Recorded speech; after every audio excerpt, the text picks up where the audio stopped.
खुलुमबाय आङो सिबिरानि ब्रह्म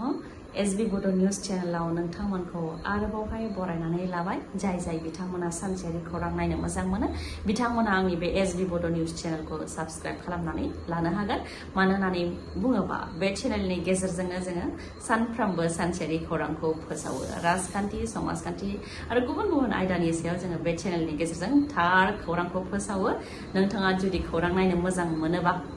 बे चेनेलखौ साबस्क्राइब खालामनानै लानो हागोन मोनसे जौसाङावनो बिटिसिनि चिफ हाग्रामा महिलारि मन्त्रि उरखावगोरा ब्रह्म एमएलए लरेन्स इस्लारि बिथांमोनहा आखाइजों आखाइ हमदों आरो मोनसे सुरैनो मेथाइ रोजाबदों मानहे मानवर बाबे बे मेथाइखौ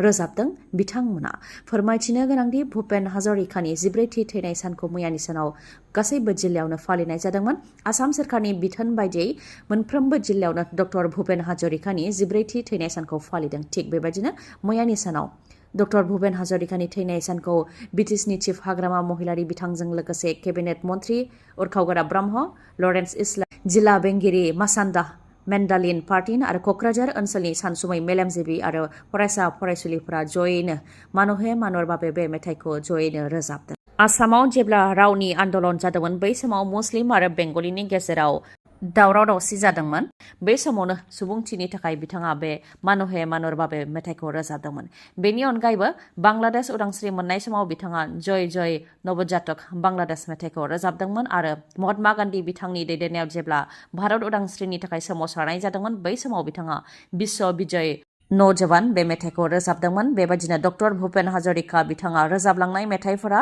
गासै आसामजों लोगोसे गासै भारतआवनो गनायजादों होननानै फोरमायथियो बेनिखायनो बिथांनि थैनाय सानखौ दिनै आसामनि गासैबो जिल्लायावनो फालिनाय जादों हारि राव धोरोम राजखान्थि बेफोरनि जेबो फारागथि लाखियालासे खौसेयै बिथांनि थैनाय सानखौ फालिनाय जादों होननानै फोरमायथियो मन्त्रि उरखावगोरा ब्रह्म बिथाङा बिक्रम दैमारिनो टिसिएलसिसिनि मासिगिरिनि बिबानखौ होनाय जाबाय बिटिसिनि पन्चायत एन्ड रुरेल डेभेलपमेन्ट बिफाननिफ्राय नटिफिकेसन फोसावबाय उदालगुरि जिल्ला भेरगाव डेभेलपमेन्ट ब्लकनि सिङाव 32 नं भेरगाव एसटिनि टिसिएलसिसिखौ दानाय जाबाय आरो बिक्रम दैमारि बिथांखौ टिसिएलसिसिनि मासिगिरि हिसाबै सायख'नाय जाबाय रायखांनो गोनांदि जानानै थांनाय बिटिसि बिसायख'थियाव बिपिएफ दोलोआ गोबां मासियाव देरहासार जानो हादोंमोन अदेबानि जोबोद मोजां फिथाइ खालामनो हादोंमोन आरो बे मोजां फिथाइ खालामनो हानायाव बिक्रम दैमारिनिबो गोबां बिहोमा दं होननानै गोबाङा सावरायो जाय बिक्रम दैमारिया बिबानाव गैयाब्लाबो मेंनाय गैयालासे बानाय गैयालासे बिपिएफ दोलोनि जानानै गोबां खामानिफोर मावदोंमोन थांनाय सोरखारनि समाव बेरेखा दोलोआव थानानै बिथाङा गोबां खामानि मावदोंमोन जेरै सोरखारनि गोरोन्थिफोरखौ आसि थुयै दिन्थिदोंमोन बिटिआर गोरोबथानि दफा मावफुंजानाय मावफुंजायैखौ लानानै आसि दिन्थिदोंमोन बिटिआर सोरखारनि खामानि मावनो हानाय हायै बेफोरखौ लानानै आसि दिन्थिदोंमोन बेफोरनि अनगायैबो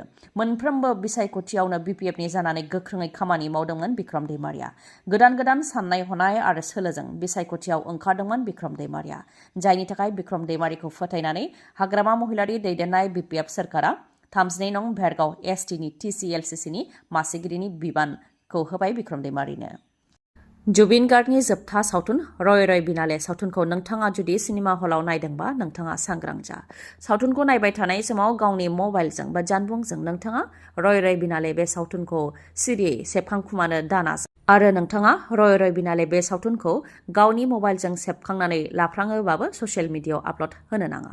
मानोना ससियेल मिडियायाव आपल'ड होयोबा नोंथाङा गेदेर खैफोदाव गोग्लैनो हागौ दासान्दि रय बिनाले सावथुनखौ सिरियै सेबखांखुमानानै ससियेल मिडियायाव आपल'ड खालामनाय सुबुंफोरखौ नागिरगासिनो दङ आरो माखासेखौ हमबाय दा फिन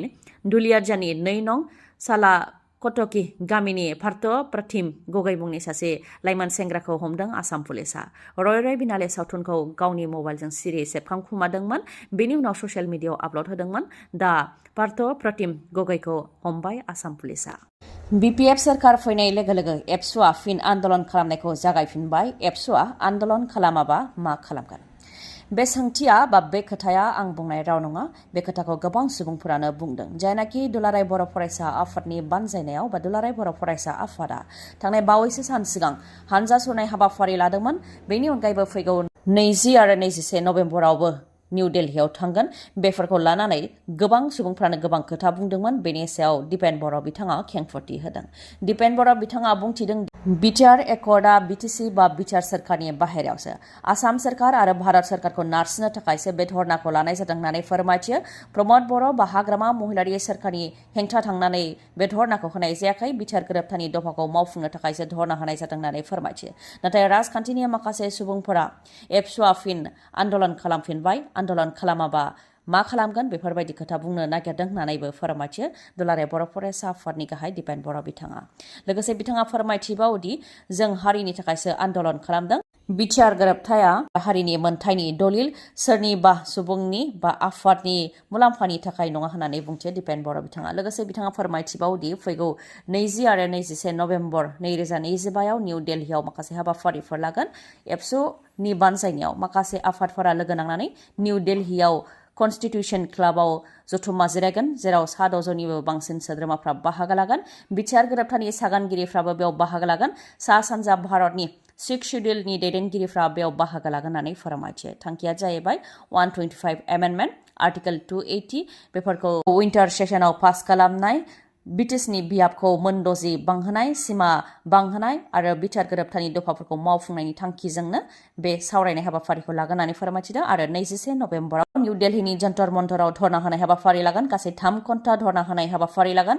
भारत सरकारखौ नारसिननो थाखायनो आरो आसामनि गिबि मन्थ्रि डक्टर हेमन्त बिश्व शर्मा बिथांखौ नारसिननो थाखायनो बे धरनाखौ लानाय जादों होननानै फोरमायथियो 5 बोसोर बारलांबाय नाथाय बिटिआर गोरोबथाया दासिमबो मावफुंजाजोबाखै जाहाथे गोख्रैनो बिटिआर गोरोबथानि दफाफोरखौ मावफुङो बेनि थाखायनो बे धरना होनाय हाबाफारिखौ लानाय जादों होननानै फोरमायथियो दुलाराय बर' फरायसा आफादनि गाहाय दिपेन बर' बिथाङा फिन गिख्रंथाव उरां जाब्रबथाय जादों हादराव उरां जाब्रबथाय जानायजों थैनायनि सुबुं अनजिमाया बांनानै गासै 11 जाबाय मैयानि सानाव जादों गिख्रंथाव उरां जाब्रबथाया गिबियाव 3 सुबुङा जिउ खोमानो गोनां जादोंमोन दा थैनायनि सुबुं अनजिमाया बांनानै 11 जाफैबाय गंसे इउपिएस कार्गो प्लेनआ क्रेश जादों एयारपर्टनिफ्राय टेक अफ जानायनि दसे समनि उनावनो क्रेश जादों केन्टुकिनि लुइसविली मोहम्मद आली इन्टारनेशनेल एयारपर्टनिफ्राय टेक अफ जानाय लोगो लोगोनो इन्जिनाव रोहो रोहो अर जोंब्लावदों जायनि जाहोनाव गुमलाव गुमलाव उखुन्दै खुदों आरो प्लेनआ थुख्रा थुख्रि जानो गोनां जादों बे जाथायावनो गासै 11 सुबुङा जिउ खोमानो गोनां जादों प्लेनाव थानाय सुबुंफोरा जिउ खोमानांनायनि अनगायैबो हायाव थानाय बा गाहायाव थानाय सुबुंफ्राबो गोबां जोखोम जानो गोनां जादों न' बांफ्राबो गोबां अरजों खामजानो गोनां जादों जायनाखि प्लेनआ रोहो रोहो अरजों खामजोबदों बेनिखायनो अरनि थुख्रा उखुन्दै आरो अर गोग्लैदेरनायनि जाहोनाव गाहायाव थानाय सुबुंफ्राबो गोबां जोखोम जानो गोनां जादों बे जाथायाव गासै थैनायनि सुबुं अनजिमाया बांनानै 11 जाबाय आरो गोबाङानो जोखोम जानो गोनां जादों रिपर्टनि बायदिब्ला 34 बोसोर गोजाममोन बे उरां जाब्रबथायाव गासै 11 जिउ खोमानो गोनां जादों मैदेरनि गाग्लोबनायाव फिन सानै बिसि फिसायनि जिउ खहा सानैबो बर' मुङा फारियै रामु बर' आरो निर्मला बड' बिथांमोनहा बक'नि बान्दापारा सनालिपारा गामिनि थागिबिमोन मिथिहोनाय बायदिब्ला सेसापानि फारसे आलासि बा बाय बाहागिनि न'आव थांगासिनो दंमोन बे समावनो हाग्रानि मैदेरा फैनानै बिथांमोननि सायाव गाग्लोबफैदों जायजों बिसि आरो फिसाय निर्मला बड' आरो रामु बड' बिथांमोनहा जिउ खोमानो गोनां जादों जाथाय जानायनि उनावनो ओनसोलाव दुखुनि थासारि जायनाखि बिथांमोनहा न'निफ्राय आलासि जानो बा बाय बाहागिनि न'आव थांनो होननानैसो ओंखारबोदोंमोन आरो बे समावनो बे दुखुनांथाव जाथाया जानो मोन्दों बेखौ लानानै ओनसोलैनो दुखु मोननायखौ फोरमायथिदों जाथाय जानायनि उनाव हाग्रा बिफाननि सुबुंफोराबो बेयाव नुजाथिफैदों दिनै 6 नभेम्बर बिहारनि बिधानसभा बिसायख'थिनि भट होनाया दिनै जागोन दिनै 6 नभेम्बराव गिबि खोलोबनि भट होनाय जागोन आरो नैथि खोलोबनि भट होनाया 11 नभेम्बराव जागोन जुजिनाया एनडिए आरो इन्डिया ब्लकनि गेजेराव जागोन गासै 243 बियाबनि थाखाय भट होनाय जागोन आरो दिनैहाय मोन 8 जिल्लायाव 121 बियाबनि थाखाय भट होनाय जागोन फुंनि 7 रिंगानिफ्रायनो भट होनाया जागायबाय जुजिनाया एनडिए आरो इन्डिया ब्लकनि गेजेराव जागोन आरो 14 नभेम्बराव बिधानसभानि बिसायख'थिनि फिथाइ फोसावनाया जागोन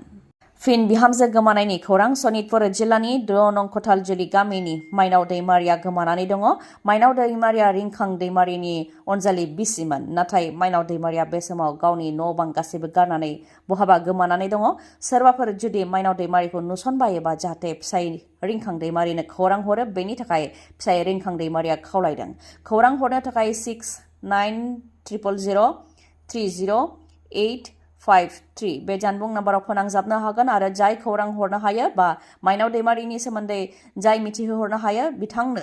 10,000 रां होनाय जागोन होननानैबो फोसावदों माइनाव दैमारिनि फिसाय रिंखां दैमारिया। नोंथांमोननि थाखाय गोजोनथाव खौरां। बङाइगाव आइ हस्पिटालाव नोंथांमोनहा गोबां मेगननि डक्टरफोरखौ मोननो हागोन जेरै डक्टर आशराफुल आलम, डक्टर मेघाली शर्मा, डक्टर रुमि दास बिथांमोनखौ मोननो हागोन। कम्पिउटारनि गेजेरजों केटारेक्ट सार्जारि खालामनायनि राहा दङ जायनि गेजेरजों सुथेनाय गैयालासे सानाय गैयालासे गोख्रैनो फाहामनायखौ मोननो हायो। असिटिनि गेजेरजों diabetic retinopathy, glaucoma, हाइपारटेनसिभ retinopathy, CSR आरो इन्जुरिखौ नायनो हायो। मेगननि गुबुन गुबुन जेंनानि फाहामथायखौ बङाइगावनि आइ हस्पिटालाव नोंथांमोनहा मोननो हागोन। बुकिंनि थाखाय 6900949900 बे जानबुं नाम्बाराव खौरां लानो हागोन। बङाइगावनि लवार आसाम हस्पिटालनि उल्था दिगाव थानाय बास स्टेन्डनि साखाथियावनो बङाइगावनि आइ हस्पिटाला।